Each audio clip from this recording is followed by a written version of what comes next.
Look at that corner of your basement, the one that goes black every single spring, no matter how many times you scrub it. You bleach it, you paint over it, you run the dehumidifier until the electric bill makes you wince, and it comes back every year in the exact same spot. That black stain isn't a cleaning problem, it's a charge problem.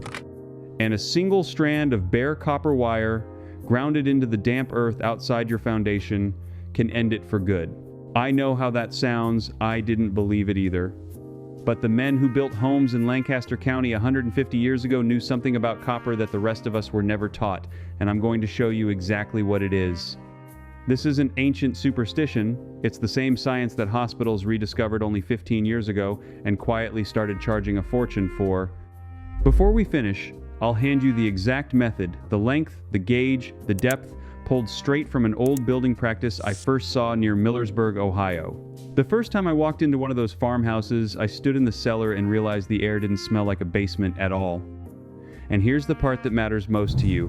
This works on a house you already own. You don't need to build from scratch. You need about $20 and one free Saturday. Let me back up and tell you how I got here. Because I spent 30 years doing everything wrong. I owned a split level built in 1974. Good bones, they told me. And for 3 decades, I fought that basement like it was a living enemy. Every March, the same corner near the northwest wall would bloom black. I tried everything the hardware store sold me: bleach sprays, antimicrobial paint that cost $40 a gallon, a dehumidifier that ran so much I could hear it in my sleep, pulling 5 gallons of water a day out of the air and adding $20 a month to my power bill. Nothing worked. Not really. The mold always came back, and every spring I'd stand there with a scrub brush thinking I must be doing something wrong. I wasn't doing anything wrong. I was fighting the symptom and ignoring the cause, because nobody ever told me what the cause actually was. Let me put a number on what that ignorance cost me, because I want you to feel it the way I do now.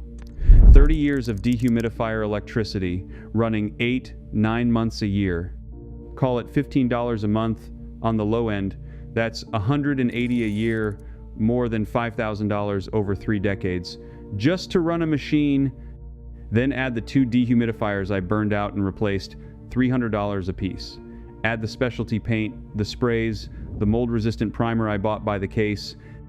Add the 1 year I got scared enough to call a remediation company, and they quoted me $3,800 for a treatment they admitted, when I pushed them, would need to be redone in a few years. I sent them home. But I kept paying the small way, month after month, year after year. When I finally added it all up, I had spent something north of $10,000 losing a fight I could have won for the price of a tank of gas. And I'm not a careless man, I'm not lazy about my house. I did everything the experts told me to do in the order they told me to do it. That's what stings. The people who were supposed to know better either didn't or wouldn't say. And I've come to believe it was mostly wouldn't. Here's the first thing that cracked it open for me. Mold does not just need moisture, it needs moisture to collect on a surface.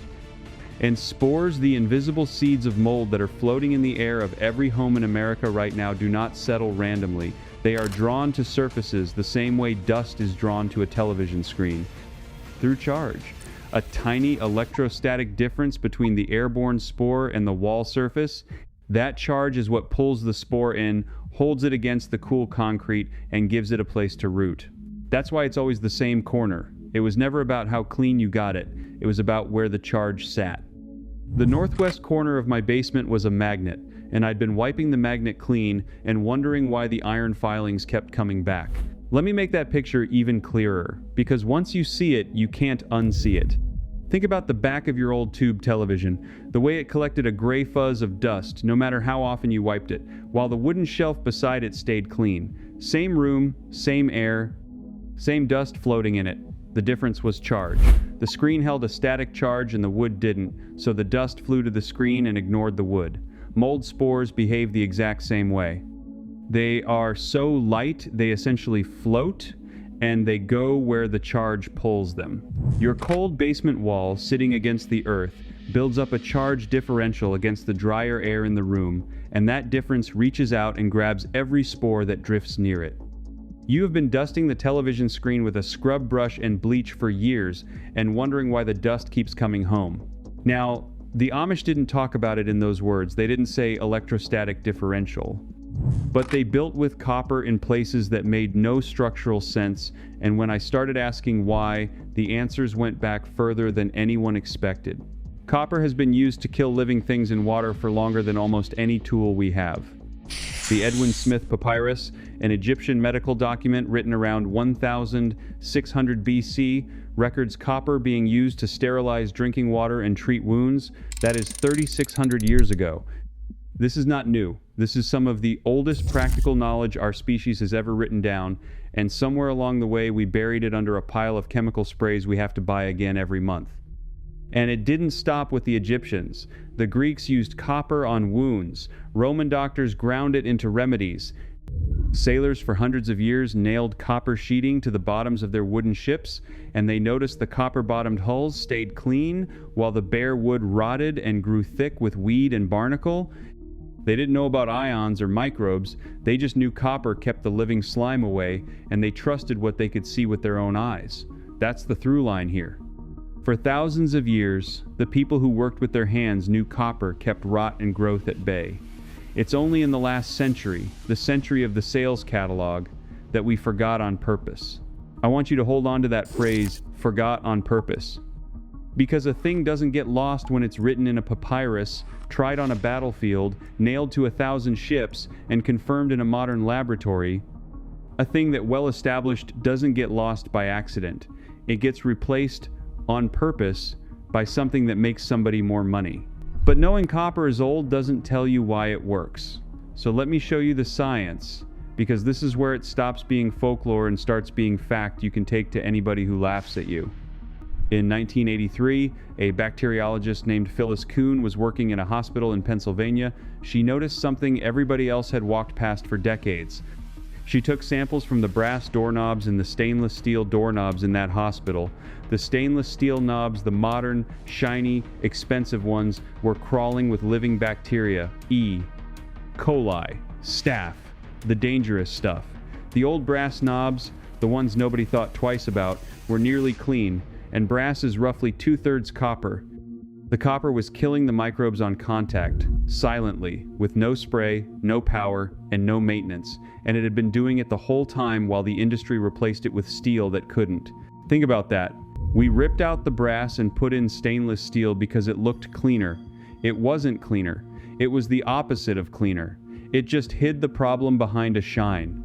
And that pattern, replacing something that worked with something that sold better, is the whole story of what happened to your house. Here's the number that should make you sit up. When the U.S. Environmental Protection Agency finally studied this properly, using their own strict laboratory protocols, they confirmed that copper surfaces kill more than 99.9% of dangerous microbes within 2 hours of contact. Not slow it down, kill it. And in February of 2008, the EPA did something it had never done before in its history.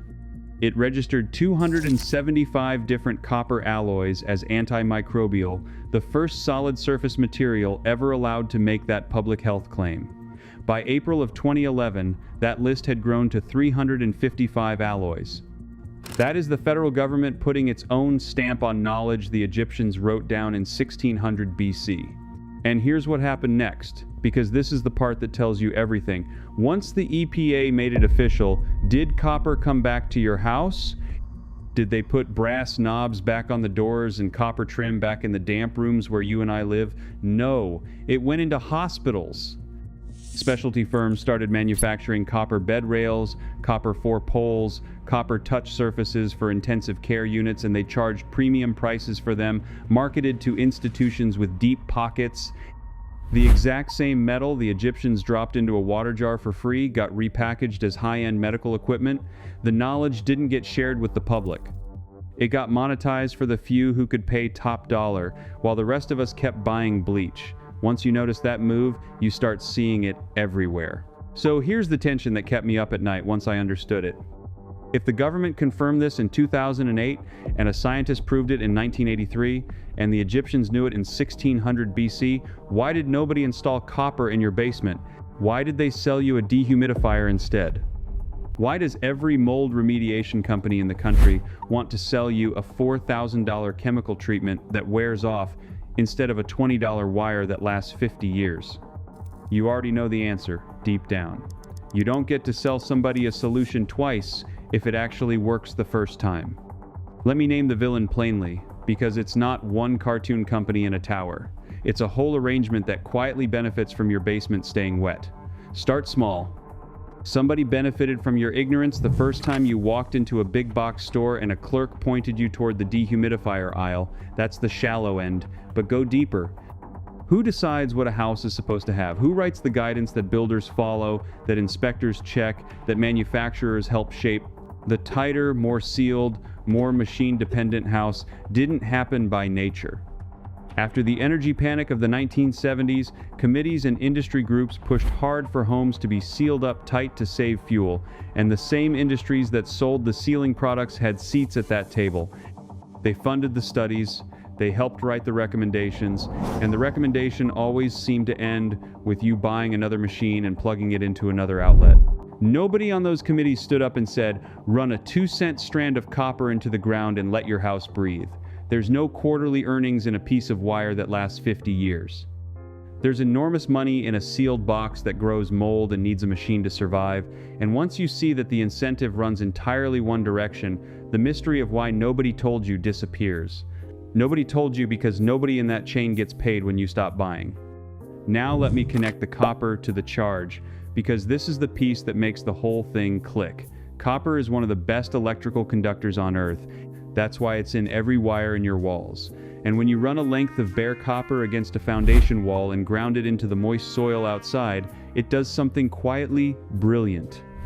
It bleeds off the static charge differential on that wall. It equalizes it. The wall stops acting like a magnet for spores. And on top of that, wherever rainwater or ground moisture carries copper ions across the surface, those ions do exactly what they did on Phyllis Kuhn's doorknobs and in the EPA lab. They kill the spores that try to root. You're hitting the problem from both directions at once. You remove the charge that pulls the spores in, and you poison the surface for the ones that make it anyway.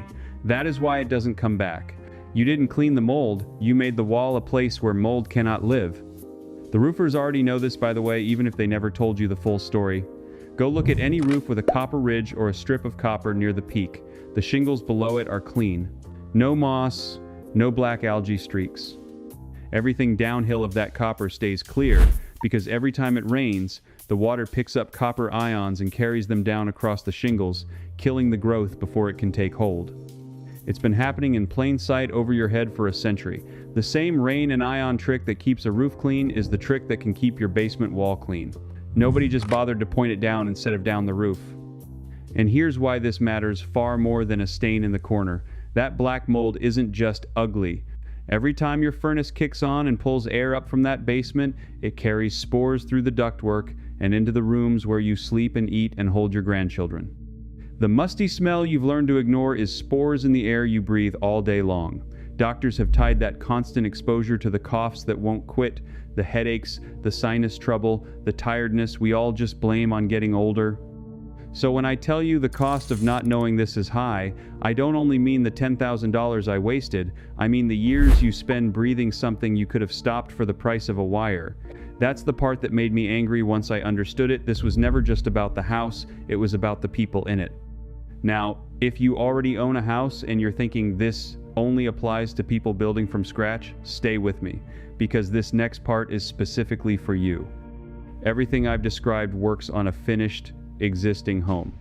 A house built in 1974 like mine, a house built in 1961, you do not open a wall, you do not pour a new foundation, you do not call a contractor, and you do not pull a single thing apart. The technique the old-timers used was almost embarrassingly simple, and it's the reason I finally stopped losing that fight in my own basement. You take a length of bare, solid copper wire, not insulated bare, so the metal is exposed to the air and the moisture. You run it along the base of the wall where the mold keeps coming back, right where the wall meets the floor, because that cool low line is where the charge collects and where the condensation sits. Then you carry that same wire outside and drive it down into the damp earth right against the foundation. The moist soil is your ground. That's the whole circuit. The wire against the wall, the wire in the wet ground, and the charge draining out of your house and into the earth where it belongs. Let me walk you through it slow, the way I wish somebody had walked me through it, so you don't overthink it. You want bare, solid copper, a good heavy gauge. Think about the thickness of the ground wire in your electrical panel, or heavier. Heavier is better, because more surface means more ion contact, and it'll outlast you. You measure the wall that goes black. Say it's a 15-foot run of trouble. You get enough wire to run that length along the floor line, plus enough to reach out through a gap and down into the ground outside. You fix the wire snug against the base of the wall, a few masonry clips or staples, nothing fancy. You just want it touching that cold lower band of concrete. Then you take the tail of that wire outside and you drive it or bury it straight down into the damp soil, hard against your foundation. Not the dry topsoil that bakes in July. You want it down where the ground stays moist, because moist earth is what carries the charge away. That wet contact is the whole secret. A dry ground does nothing. A damp ground drains your wall like pulling a plug. I've had folks ask whether they need an electrician, whether they need a permit, whether they're going to electrocute themselves. No, no, and no. You are not connecting this to anything electrical. There's no current, no outlet, no power involved anywhere. You are simply giving a naturally occurring static charge a path into the ground, the same thing a lightning rod does for a barn, except gentler and slower and completely harmless. It's a piece of wire and some dirt. That's it. You could do the whole thing in an afternoon with a hammer, a screwdriver, and $20 of copper. The Amish families I sat with didn't use meters or gauges when they talked about it. They talked about the house being able to breathe and let go of what it was holding. But when you translate what they were doing into plain terms, that's a grounding path. They were giving the moisture and the charge somewhere to go instead of trapping it against the concrete the way a sealed, over-insulated modern basement does. Let me tell you about the man who first showed me, because I think about him often. I was skeptical the whole drive out there. I'll be honest with you, part of me thought I was going to watch a nice old farmer wave his hand over a wall and tell me a story about his grandfather. I've been fooled before, we all have. This audience especially, we've been promised miracle solutions our whole lives and watched most of them turn out to be junk. So I went in with my arms crossed. He was in his 70s, hands like leather, and he didn't sell me anything or promise me anything. He just walked me down into a cellar that had been dug by his grandfather, and the first thing I noticed was the smell, or the lack of it. No must, no damp. No, that closed-up basement odor that every one of us knows the second we open the door. It was a cellar cut into Ohio clay, no dehumidifier, no vapor barrier, no fan running, and it was dry as a cracker and clean as a kitchen. I ran my hand along the wall and it came back clean. That's the moment my arms uncrossed. I asked him how, and he didn't give me a lecture. He pointed.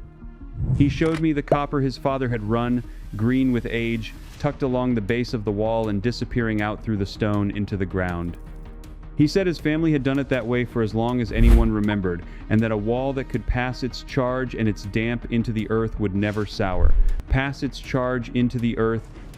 A man who never took a physics class had described grounding to me in plain English, standing in a hole his grandfather dug. That's when I stopped thinking of this as folklore and started thinking of it as engineering that got forgotten, because the people who kept it never wrote it down in a form the rest of us would take seriously. And that word sealed is the whole tragedy of the modern house. Somewhere after 1980, we decided the answer to every problem was to seal the house tighter, wrap it in plastic, foam every gap, trap the air inside so the furnace didn't have to work as hard.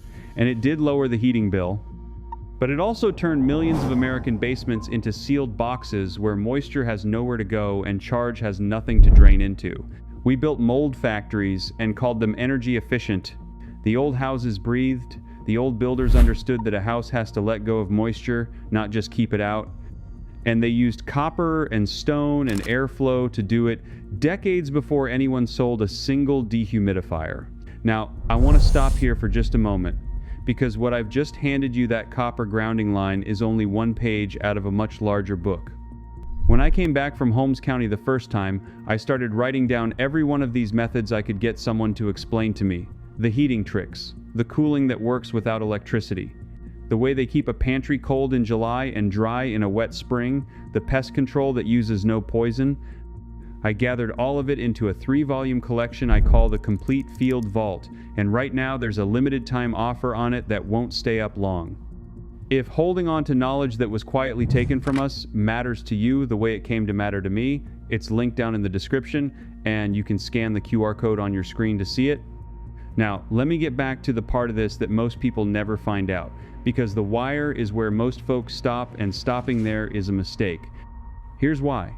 The copper wire drains the charge and kills the spores on the wall, but it does nothing about the moisture riding in the air itself. And if your basement air is sitting above 60% humidity, you are still feeding the problem, because mold does not need a puddle. It needs the air around a surface to stay damp.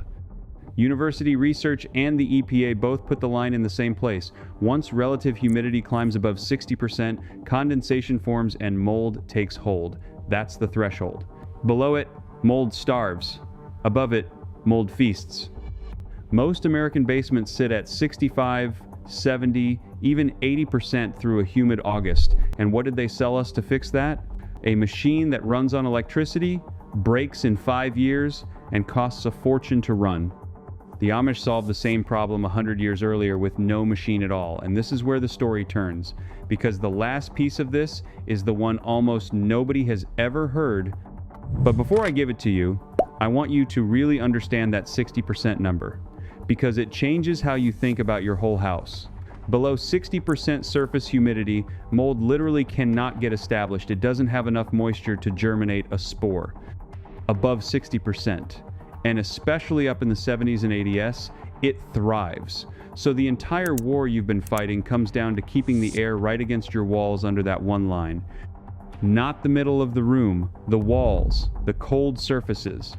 Because a room can read a comfortable 55% in the center, while the cold concrete corner is sitting at 75% right where the mold grows. That gap between the room and the wall is the whole game, and it's exactly the gap the copper is built to close. Here's the trap in the modern answer. When you seal a basement up tight and run a dehumidifier, you are treating the whole volume of air, burning electricity around the clock to dry out a room when the problem was never the whole room. The problem was a few square feet of cold wall. You've been air conditioning a stadium to cool down one seat. The old builders never made that mistake because they didn't have a machine to throw at it. They had to be smarter than the problem. And being smarter than the problem is exactly what leads to the last piece. Let me set it up honestly. Everything so far, the copper, the grounding, the 60% line you could piece together if you read enough. What comes next I only found because I kept asking, and one older gentleman near Millersburg finally walked me to the corner of his cellar and showed me. It wasn't in any book. It was in the way the room was built. He'd hung a strip of copper along the coldest wall, the north wall, the one that stays cool because the earth behind it never warms up. And here's the part that stunned me. The copper wasn't just for killing spores. It was placed on the coldest surface on purpose, because the coldest surface is where water wants to condense first. In physics, the coldest point in a room is where the dew forms. It's the same reason a cold glass of tea sweats on a summer porch. The old builders figured out that if you give the moisture one cold copper surface to collect on, and you let that copper drain down into a channel and out into the ground, the water condenses there instead of on your walls and your stored food. They turned the enemy into a tool. Instead of fighting condensation everywhere, they gave it one sacrificial place to happen, a cold copper strip that kills whatever lands on it and drains the water safely away. The rest of the cellar stays dry, the walls stay clean, and the whole thing runs on nothing but the temperature difference the earth gives you for free. That's the finale. A cold copper collection strip on your coldest wall, tied into the same grounding line, doing 3 jobs at once. It drains the charge that pulls spores in. It kills the spores that land on it with copper ions. And it steals the condensation before it can reach anywhere else in the room. No electricity, no filters, no monthly cost. A method sitting quietly in an Ohio cellar that lines up perfectly with a 1,983 hospital study, an EPA registration from 2008, and a papyrus from 1,600 BC. And do you see the shape of what happened here? This is the pattern of every buried piece of knowledge worth having.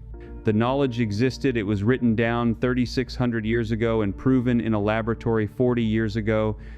It was suppressed not with a padlock, but with a sales catalog, replaced by machines and sprays that had to be bought again and again. It was preserved by a handful of families who kept building the old way in the hills of Ohio and Pennsylvania long after the rest of the country forgot, because they never trusted the systems the rest of us plugged ourselves into. And now it's back in your hands in a form you can actually use.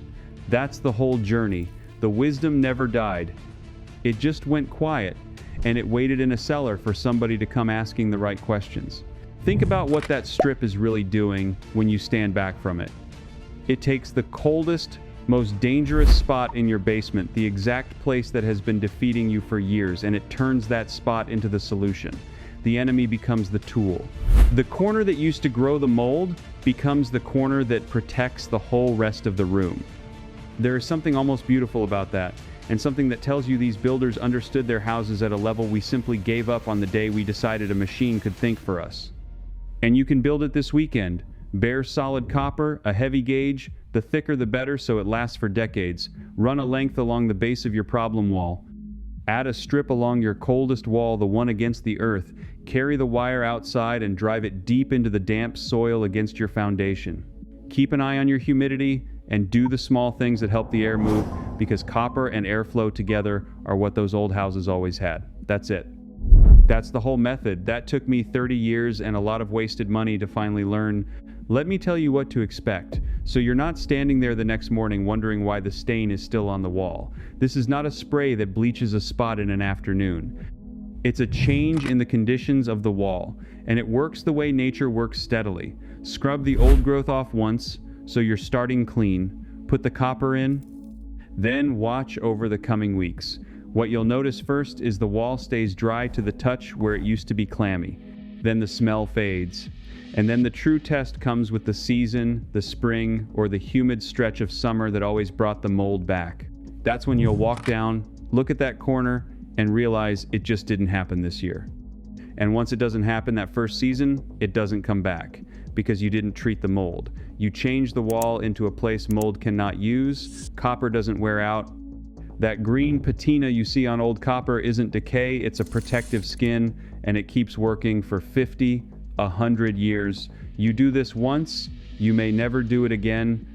Let me tell you what it felt like the first spring after I did it. March came. I went down to the northwest corner out of pure habit, scrub brush in hand, expecting the black bloom. It wasn't there.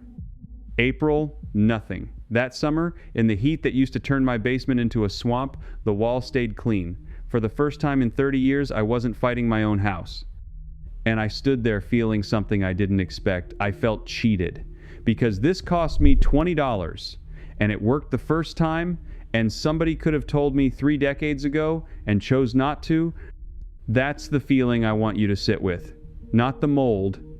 The realization that the answer was simple and old and proven and kept just far enough out of reach that you'd keep paying for the version that doesn't last. I've talked to dozens of people since then who tried it, and the story is almost always the same. The disbelief, the $20, the quiet spring when nothing happened, and then the same flash of anger I felt that nobody told them sooner. You are about to join that group, and once you're in it, you don't go back to bleach and machines. You can't. You've seen behind the curtain. You didn't lose a battle with mold all those years. You had something taken from you, a simple, honest answer your great-grandfather would have known, quietly swapped out for a machine and a monthly bill. What you just got back is that answer, and it was yours the whole time. Hold on to that. If you're the kind of person who believes real knowledge gets quietly pushed aside to protect somebody else's profit, you already know what to do with what I just gave you. Go look at your worst corner. Then tell me down in the comments, which wall in your house is the one that goes black every spring, the north wall or somewhere else? I read every one of them, and I want to know if it lines up with what I found, so leave that comment before you close this out. And if you want to keep recovering what was taken from us, subscribe and stand with the people who are digging it back up one method at a time. The next thing I'm bringing you is the reason the old farmhouses stayed cool in August with the windows shut, and it has nothing to do with air conditioning, and everything to do with where they put a single barrel of water. You won't want to miss where that one leads.